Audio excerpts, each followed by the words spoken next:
సరోగసీతో కోట్లు వెనకేసుకుంటున్న ఆసుపత్రి గుట్టును రట్టు చేశారు వైద్య ఆరోగ్య శాఖ అధికారులు. టాస్క్ ఫోర్స్ అధికారులతో కలిసి జరిపిన దాడిలో సాయి కిరణ్ ఆసుపత్రి బండారం బయటపడింది. ఆసుపత్రిలోని దారుణాన్ని చూసి అంతా షాక్ అయ్యారు. ఇంతకీ అక్కడ ఏం జరుగుతోంది? Let's watch. హైదరాబాద్ లో సరోగసీ రాకెట్ బయటపడింది. ఒకే ఆసుపత్రిలో 48 మంది పిల్లలు సరోగసీ ద్వారా పుట్టడం హైదరాబాద్ లో కలకలం రేపింది. దీంతో బంజారాహిల్స్ లోని సాయి కిరణ్ ఆసుపత్రిలో వైద్య ఆరోగ్య శాఖ అధికారులతో కలిసి టాస్క్ ఫోర్స్ తనిఖీలు జరిపింది. ఆసుపత్రి రికార్డులను వైద్య ఆరోగ్య శాఖ అధికారులు సీజ్ చేశారు.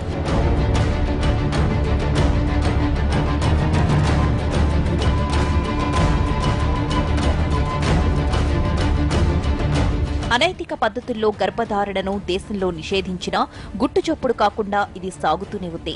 బంజారాహిల్స్ సాయి కిరణ్ ఆసుపత్రిలో సరోగసీ అవసరం కోసం కాకుండా వ్యాపారంగా మార్చేశారు.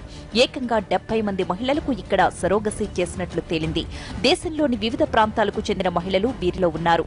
తెలుగు రాష్ట్రాలతో పాటు ఢిల్లీ, నేపాల్, గుర్గావ్, బెంగాల్కు చెందిన మహిళలకు అద్దె గర్భం చేస్తున్నారు. పేద మహిళల డబ్బు అవసరాన్ని ఆసరాగా తీసుకుని వారితో వ్యాపారం చేస్తున్నారు. టాస్క్ ఫోర్స్ సిఐ గారితో వచ్చాము. సార్ కంప్లైంట్ వచ్చిందంటేను వచ్చాము. ఒక 2 ఫ్లోర్స్లో ఉన్నారు యాంటీనేటల్ మదర్స్. వాళ్ళని కన్సీవ్ అవ్వకముందు ఒక 1 మంత్ ముందే తీసుకొస్తారు. టెస్టులు చేసి కన్సీవ్ అయిన తర్వాత ఇక్కడే కంటిన్యూ చేస్తారు. డెలివరీ అయ్యే వరకు వాళ్ళు ఇక్కడే ఉంటున్నారు. డెలివరీ అయిన తర్వాత పేమెంట్ చేసి పంపిస్తారు. సాయి కిరణ్ ఆసుపత్రిలో సరోగసీ చేయించుకున్న వారిలో హైదరాబాద్కు చెందిన వారు 16 మంది కాగా ఢిల్లీ, గుర్గావ్, నేపాల్, డార్జిలింగ్కు చెందిన మరో 32 మంది కూడా ఉన్నారు. తెలుగు వారికి 2.5 లక్షలు, ఇతర ప్రాంతాల వారికి 3.5 లక్షల చొప్పున ఆసుపత్రి యాజమాన్యం చెల్లిస్తోంది. ముందుగా మహిళలకు 10,000 అడ్వాన్స్ ఇచ్చి కాన్పు అయ్యాక మిగతా డబ్బులిస్తున్నారు. నెలవారీ ఆహార ఖర్చులు కూడా ఆసుపత్రే భరిస్తోంది. సరోగసీ చేయించుకున్న వారికి 3 లక్షలు చెల్లిస్తున్న ఆసుపత్రి యాజమాన్యం కస్టమర్ల దగ్గర నుంచి మాత్రం 30 నుంచి 40 లక్షలు వసూలు చేస్తోంది. ఒక్కో సరోగసీకి 27 నుంచి 37 లక్షలు వెనకేసుకుంటోంది. సాయి కిరణ్ హాస్పిటల్లో సరోగసీ రెగ్యులేషన్స్ అవన్నీ పాటిస్తలేడు అని చెప్పి మాకు ఒక కంప్లైంట్ వస్తే డీసీపీ గారికి చెప్తే డీసీపీ గారు డిఎంహెచ్ఓ గారిని కలవండి, కలిసి దాని రూల్స్ ఏమున్నాయన్నీ తెలుసుకొని చేయండి అంటే మేడం చెప్తే మేడం ఎస్ విల్ రైడ్ అని చెప్పింది. దానిపైన మేము మేడం తీసుకొని ఒకసారి చెక్ చేయడానికి వచ్చాము ఈరోజు. మేడం ఆ రికార్డ్స్ అక్కడ ఉన్నాయన్నీ ఒకసారి చెక్ చేసింది. అందులో కొన్ని ఇర్రెగ్యులారిటీస్ ఉన్నాయని తెలిసింది. దాని మీద ఎంక్వైరీ చేసి కేసు రిజిస్టర్ చేస్తామని చెప్తున్నారు. సాయి కిరణ్ ఆసుపత్రికి సరోగసీ చేసేందుకు అనుమతి లేకపోయినా కమర్షియల్ సరోగసీ జరుగుతోందని అధికారులు నిర్ధారించారు. ఆసుపత్రిని సీజ్ చేశారు. ఆసుపత్రిలో ఉన్న గర్భిణులను ఏం చేయాలనే దానిపై ప్రభుత్వం నిర్ణయం తీసుకోనుంది.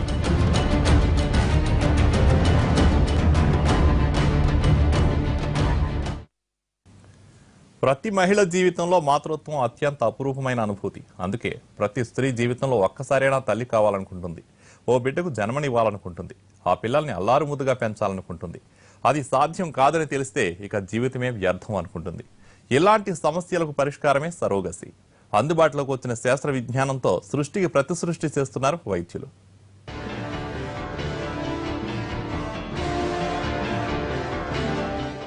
వృత్తిరీత్యా కానీ అనారోగ్య సమస్యల వల్ల గాని సొంతంగా పిల్లలను కనలేని ధనిక మహిళలు ఎక్కువగా సరోగసిని ఆశ్రయిస్తున్నారు. స్త్రీలలో ప్రత్యుత్పత్తి సంబంధిత సమస్యలు ఉన్నప్పుడు, గర్భాశయ వ్యాధులు ఉన్నా లేక అనివార్య కారణాలతో గర్భాశయాన్ని తీసివేసినప్పుడు పిల్లలు పుట్టడానికి అవకాశం ఉండదు. ఇటువంటి సందర్భంలో సరోగసి అవసరమవుతుంది. పిల్లలు లేని భార్యాభర్తలకు సరోగసి విధానం నిజంగా ఒక వరం లాంటిదే. పిల్లలు లేరని జీవితాంతం బాధపడే కంటే సరోగసీ విధానం ద్వారా పిల్లలను పొందటం కొంత ఉపశమనం. దంపతులకు సంబంధించిన పిండం వేరొక స్త్రీ గర్భాశయంలో 9 నెలలు పెరిగి జన్మించటం ద్వారా వచ్చిన శిశువును సరోగసీ శిశువు అని పిలుస్తారు. ఈ శిశువును కనే తల్లి సరోగసీ తల్లి అవుతుంది.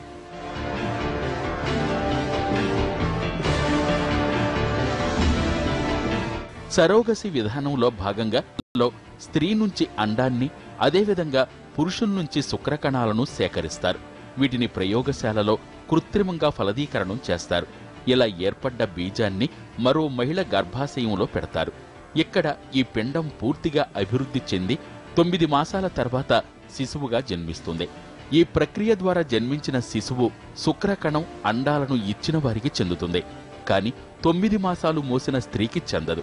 గర్భాన్ని మోసి కన్న స్త్రీకు ఈ శిశువుపై ఎలాంటి హక్కు ఉండదు. సరోగసి తల్లి కేవలం తన గర్భాశయాన్ని శిశువు పెరుగుదల, జన్మించటానికి మాత్రమే ఇస్తుంది.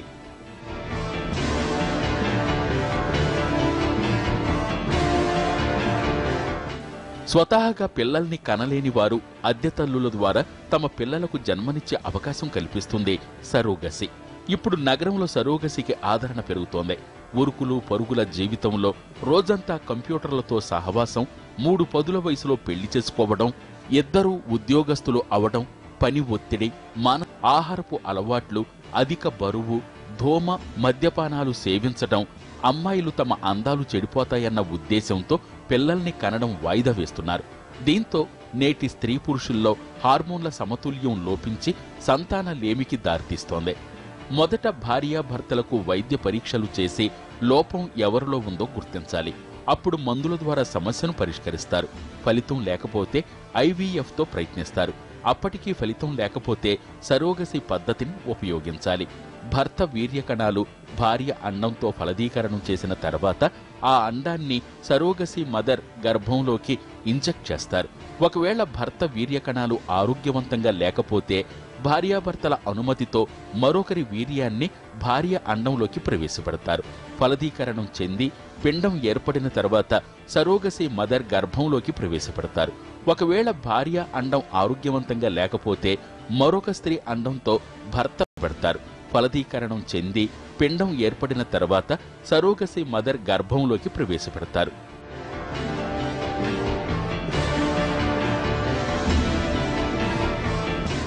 సరోగసి తల్లి శిశువును కన్న వెంటనే అసలు తల్లిదండ్రులకు ఇచ్చివేయటం జరుగుతుంది. కాబట్టి ఆ తల్లికి భావోద్వేగాల సమస్య ఉండవచ్చు.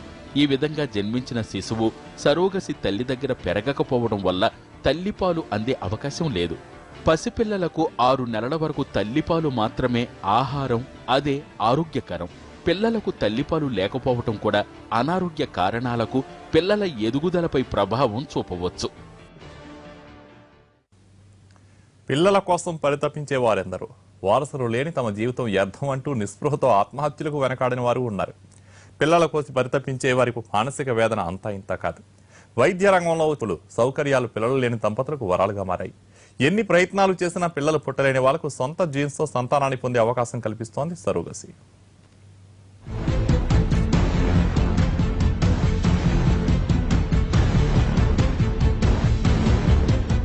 మారిన వాతావరణ పరిస్థితులు, శారీరక ఇబ్బందులు, మానసిక ఒత్తిళ్లతో సంతానలేమి సమస్య పెరిగిపోతోంది. వైద్య విధానంలో వచ్చిన ఆధునిక టెక్నాలజీ సంతానం లేని వారిని తల్లిదండ్రులను చేసేస్తోంది. మాతృత్వ మాధుర్యం అందుకోలేని వాళ్లు అద్దె గర్భం ద్వారా పిల్లలను కంటున్నారు. పిల్లలు లేరని జీవితాంతం బాధపడే కంటే సరోగసితో పిల్లలను కనడం నయం అనే ఉద్దేశంతో చాలా మంది అద్దె గర్భం వైపు మొగ్గు చూపుతున్నారు. ఇతర దేశాలతో పోల్చితే భారతదేశంలో సరోగసి ఖర్చు తక్కువ. దీనికి తోడు నిబంధనలు ఉన్నా చూసి చూడనట్టు పోతారు. దీంతో చాలా మంది అద్దె గర్భం కోసం భారత్కి క్యూ కడుతున్నారు. అందులోనూ హైదరాబాద్లో సరోగెట్ మదర్స్ తొందరగా దొరుకుతుండటంతో చాలా మంది హైదరాబాద్ బాట పట్టారు. దీంతో హైదరాబాద్ ఇప్పుడు సరోగెట్ హబ్స్ గా మారుతోంది.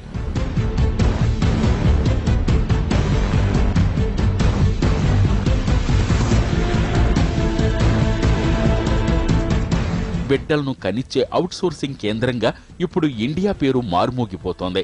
బిడ్డల కోసం తహతాలాడిపోయే విదేశీ తల్లిదండ్రులు రెక్కలు కట్టుకుని భారత్లో వాలిపోతున్నారు. విదేశాల్లో సరోగసి ద్వారా బిడ్డను పొందడానికి 40 నుంచి 50 లక్షల రూపాయలు ఖర్చు పెట్టాల్సిందే. అదే ఇండియాలో అయితే 10 నుంచి 15 లక్షల రూపాయలతో సరిపోతుంది. ఏడాదిలో 12 బిడ్డతో తిరుగు విమానం ఎక్కవచ్చు. దీనికి తోడు మాతృభాష తర్వాత ఇంగ్లీష్ మాట్లాడేవాళ్లు ఇక్కడ ఎక్కువ. దీంతో వైద్యుల నుంచి వైద్య సిబ్బంది వరకు ఎవరితో మాట్లాడాలన్నా విదేశీయులకు భాషా సమస్య లేకపోవడంతో సంతానం కోసం గుజరాత్, హైదరాబాద్కు వచ్చే వారి సంఖ్య పెరిగింది.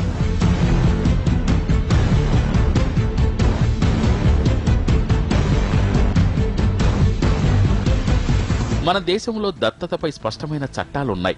సరోగసికి సంబంధించి మాత్రం లేవు. అలాగని ఇది చట్ట వ్యతిరేకం కాదు. కొన్ని మార్గదర్శకాలున్నాయి. పైగా డబ్బు చెల్లించి అద్దె గర్భం ద్వారా బిడ్డను కనే ప్రక్రియకు 2002లో సుప్రీంకోర్టు ఆమోదముద్ర వేసింది. దాంతో ఈ తంతు చట్టబద్ధంగానే నడుస్తోంది. అప్పట్నుంచి సంతానలేమితో బాధపడుతున్న America, Britain, Canada, Australia, France వంటి దేశాల నుంచి ఎందరో నిస్సంతులు ఇండియాకొస్తున్నారు.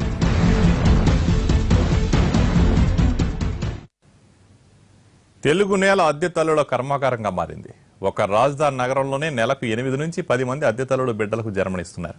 ఖండాలు దాటి దండాలకు పాకుతోంది అద్దె మహమ్మారి. కాకపోతే ఇక్కడ దళారులే రాజ్యం. నిస్సందుల నుంచి 10 లక్షల రూపాయలు వసూలు చేసే అమాయక గిరిజన మహిళల చేతిలో 50,000 పెట్టి మిగతా పైకాన్ని కొట్టేస్తున్నారు. కొన్ని దేశాల్లో సరోగసికి సంబంధించి చట్టాలు బలంగా స్పష్టంగా ఉన్నాయి. కొన్ని దేశాల్లో ఒకరి బిడ్డను మరొకరు కనడానికి చట్టాలు అంగీకరించవు. కెనడా ప్రభుత్వం 2004లో కమర్షియల్ సరోగసిని నిషేధించింది. బ్రిటన్లోనూ అమెరికాలోని కొన్ని రాష్ట్రాల్లోనూ చట్ట వ్యతిరేకమే.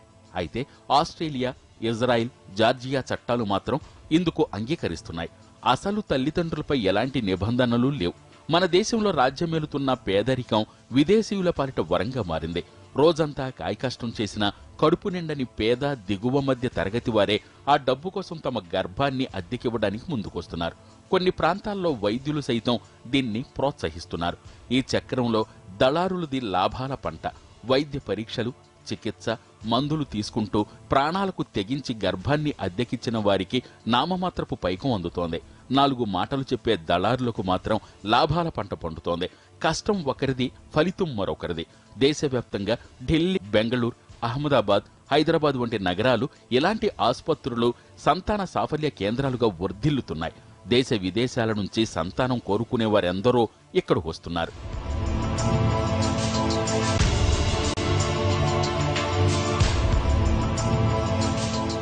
విదేశీయులు చాలా మంది ఇండియన్ సరోగేట్నే ఎక్కువగా ఇష్టపడుతున్నారు. ముఖ్యంగా అమెరికా, బ్రిటన్ దేశస్థులు చాలా వరకు సరోగసి కోసం మన దేశం వస్తున్నారు. 2 కారణాలు వారిని ఇక్కడికి రప్పిస్తున్నాయి. మొదటిది ఖరీదు.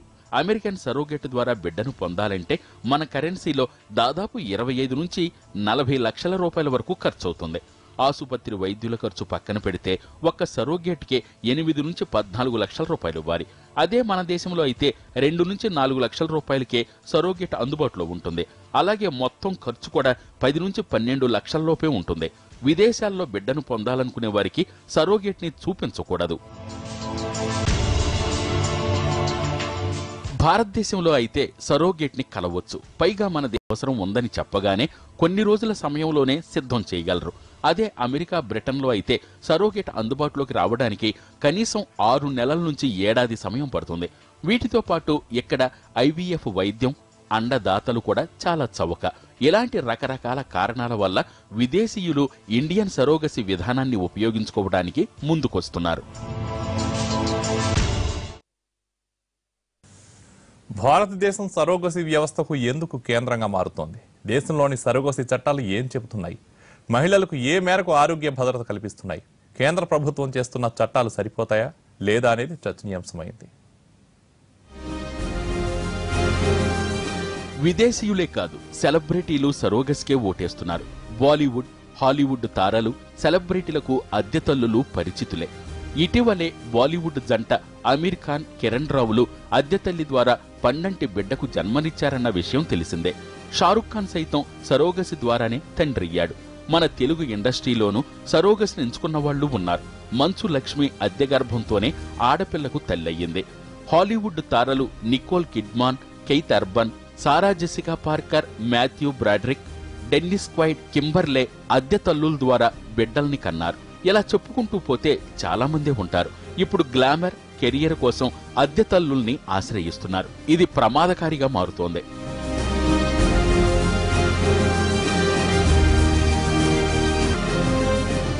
తమ గర్భాన్ని అద్దెకివ్వాలంటే సరోగేట్ మదర్ కాబోయే వారికి సంబంధించి Indian council of medical research కొన్ని నిబంధనలు విధించింది. వారికి పెళ్లయ్యి పిల్లలుండాలి.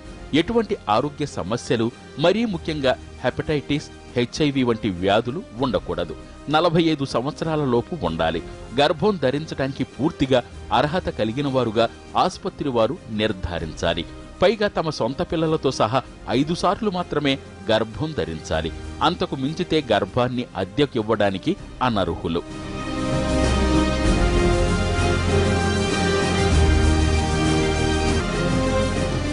మాత్రం అత్యున్నత న్యాయస్థానం సరోగసికి సంబంధించి కొన్ని మార్గదర్శకాలను ఇచ్చింది. దాని ప్రకారం అసలు తల్లిదండ్రులు బిడ్డను నవమాసాలు మోసి కనబోయే మహిళ, ఆమె భర్త కాంట్రాక్ట్ పత్రాలు రాసుకోవాలి. బిడ్డ పుట్టే వరకు అద్దె తల్లికి ఆర్థిక మద్దతు ఇవ్వాల్సి ఉంటుంది. అండం, వీర్యం కూడా అసలు తల్లిదండ్రులదే అయి ఉండాలి. అద్దె తల్లి అండాన్ని ఉపయోగించకూడదు. అన్నింటినీ మించి ఈమెవరో కూడా గోప్యంగా ఉంచాలి, బహిర్గతం చెయ్యకూడదు. ఆర్థికపరమైన సంరక్షణ కూడా కల్పించాలి.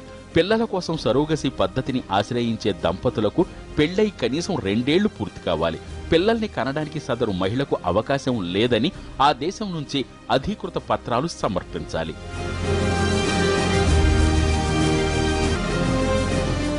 గర్భం అద్దెకివ్వడానికి సుముఖత వ్యక్తం చేసే మహిళతో చట్ట ప్రకారం ఈ దంపతులు ఒప్పందం కుదుర్చుకోవాలి.